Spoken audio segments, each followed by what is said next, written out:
দেখছেন টিভি9 বাংলা, রয়েছে আমি শুভজিৎ মিত্র। ঘড়ির কাঁটা দুপুর 1:30 মানে দুপুরে 4 ব্রেকিং। কোন কোন খবর ব্রেক করছি আমরা পিসিআর কে বলবো একবার বিগলে দেখানোর জন্য 1 2 3 4 করে যাব। স্কুলে জানলার কাঁচ ভেঙে আহত 3 পড়ুয়া, 2 জন হাসপাতালে। বড় খবর আজকে, নিঃসন্দেহে বড় খবর। অভিভাবকদের দফায় দফায় বিক্ষোভ, স্কুলে ধুন্ধুমার। কোন স্কুলে হয়েছে, কি হয়েছে, স্কুল কর্তৃপক্ষ কি বলছে দেখাবো একে একে। পরের খবর পিসিআর। নবনালন্দায় রক্তাক্ত পড়ুয়া, রিপোর্ট তলব শিক্ষা দপ্তরের। কিভাবে আহত হলো পড়ুয়ারা, প্রশ্ন তোলা হয়েছে। পরের খবর পিসিআর।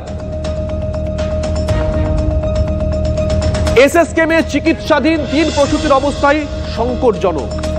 2 প্রসূতি সিসিইউ এবং 1 জন আইটিইউতে চিকিৎসাধীন। মেডিকেল বোর্ড গঠন করা হয়েছে। কারা কারা আছে তাদের আজকে একটা বৈঠক আছে, পুরোটাই দেখাবো পিসিআর। পরের খবর। স্যালাইন কাণ্ডে হাইকোর্টে জনস্বার্থ মামলা। বড় খবর, গুরুত্বপূর্ণ খবর।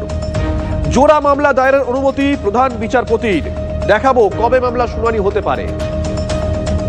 আর শুরুতেই মেদিনীপুর মেডিকেল কলেজ থেকে এসএসকেএমে নিয়ে আসা 3 প্রসূতির অবস্থা বলি। 3 জনই সংকটজনক, যে খবর আমরা পেয়েছি।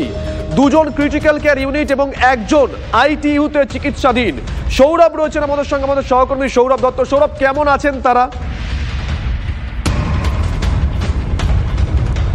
দেখো, এই 3 জনের মধ্যে মাম্পি সিং এর অবস্থা কিন্তু অতি সংকটজনক। তিনি ক্রিটিক্যাল কেয়ার ইউনিটের যে ভেন্টিলেটর, সেই ভেন্টিলেটরে তাকে রাখা হয়েছে। ভেন্টিলেশনে রেখে তার চিকিৎসা চলছে। এবং অন্য যে 2 জন রয়েছে তাদের মধ্যে আরও 1 জন সেই রোগিনী, তিনি রয়েছেন ক্রিটিক্যাল কেয়ার ইউনিটে। তার নাম হচ্ছে 23 বছর বয়সী মাম্পি সিং এবং 31 বছর বয়সী মিনারা বিবি। তাকে সিসিইউ 14 নম্বর বেডে অক্সিজেন সাপোর্টে রাখা হয়েছে মিনারা বিবিকে। এবং আরও 1 জন যিনি রয়েছেন নাসরিন খাতুন, 19 বছর বয়সী, তাকে আইটিইউয়ে রাখা হয়েছে। দেখো, যেটা চিকিৎসকদের মারফত আমরা যেটা জানতে পারছি সেটা হচ্ছে যে এই মিনারা বিবি এবং নাসরিন খাতুন, তাদের কিন্তু শারীরিক অবস্থা তুলনামূলকভাবে বেটার।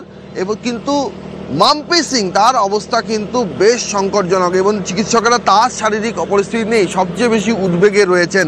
মাম্পি সিংকে ভেন্টিলেটরে রাখা হয়েছে। এই মুহূর্তে তার হেমোডায়ালিসিসের বিষয়টি নিয়ে পর চিকিৎসকেরা খতিয়ে দেখছেন। সেপসিসের বিষয়টা নিয়ে পর তারা গুরুত্ব দিচ্ছেন, যাতে সংক্রমণের মাত্রা কমানো যায়, হিমোগ্লোবিনের মাত্রা বাড়ানো যায়। সব মিলিয়ে 3 জনের মধ্যে কারোরই বিপদ কাটেনি, কিন্তু মাম্পি সিং এর অবস্থা অতি সংকটজনক। শুভজিৎ। সৌরভ, এতদিন পরে কেন ট্রান্সফার করা হলো কলকাতায়? হয়েছে তো সেই কবেকার ঘটনা, গত রাতে নিয়ে আসা হলো। শুভজিৎ, দেখো, এই প্রশ্নটা কিন্তু রবিবার দুপুর থেকে উঠতে শুরু করেছে। যেই মুহূর্তে এই সিদ্ধান্ত প্রকাশ্যে আনা হয় যে এই 3 জনকে কলকাতার এসএসকেএমে স্থানান্তর করা হবে, সেই মুহূর্তেই কিন্তু চিকিৎসক সংগঠন যারা রয়েছেন, যারা জুনিয়র চিকিৎসকরা রয়েছেন, তারা কিন্তু এই প্রশ্ন তুলতে শুরু করেছেন। তার কারণ আছে। তার কারণটা হচ্ছে বুধবার দিন রাত 10:50 থেকে 6:50 ঘটনা, 8 ঘন্টার ঘটনা। সেই ঘটনাক্রমের পর তাদের যে ম্যানিফেস্টেশন, যে উপসর্গগুলো আসতে শুরু করে, রক্তচাপ কমে যাওয়ার থেকে ইউরিনের আউটপুট কমে যাওয়া, হিমোগ্লোবিন কমে যাওয়া, আরবিসি ভেঙে যাওয়া, রক্তক্ষরণ হওয়া, এইগুলো দেখে ক্লিনিক্যালি কিন্তু যে কোনো চিকিৎসকের ঠাউর করার একেবারেই তাদের পক্ষে নিশ্চিত করা সম্ভব যে সেই রোগিনীর কী ধরনের চিকিৎসা প্রয়োজন হবে। সেই দিনই এটা স্পষ্ট হয়ে গেছিল যে তার কিডনির বিকল হতে শুরু করেছে, অতএব নেফ্রোলজি ম্যানেজমেন্ট লাগবে, নেফ্রোলজির চিকিৎসা লাগবে।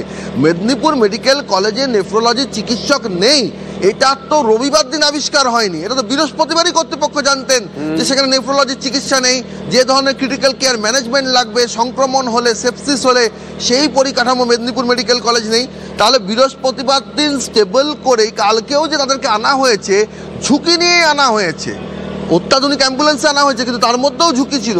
তাহলে সেইটা আগে কেন করা হলো না? তারা বৃহস্পতিবার দিন গেল, শুক্রবার সকালে। একদমই সৌরভ, মানে একাধিক প্রশ্ন কিন্তু উঠতে শুরু করেছে। তুমি আমার সঙ্গে সহমত হবে। এক, আমরা যে প্রশ্নটা তুলছি এত দেরি করে কেন আনা হলো। 2, তুমি যেটা কথা বললে যে নেফ্রোলজি চিকিৎসক নেই, এটা তো কোনো ওই স্বাস্থ্যকেন্দ্র নয়, মেডিকেল কলেজ।